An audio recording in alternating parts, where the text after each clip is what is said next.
Ozil at the other end. It's blazed well wide off the left peg of Zezé.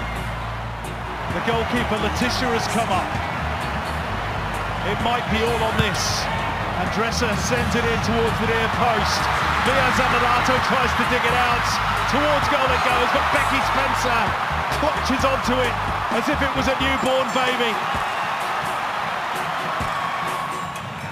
And Esther Staubli says, that's it! They have done it! Can you believe this? The biggest night in Jamaican history. Full time in Melbourne, Jamaica 0, Brazil 0.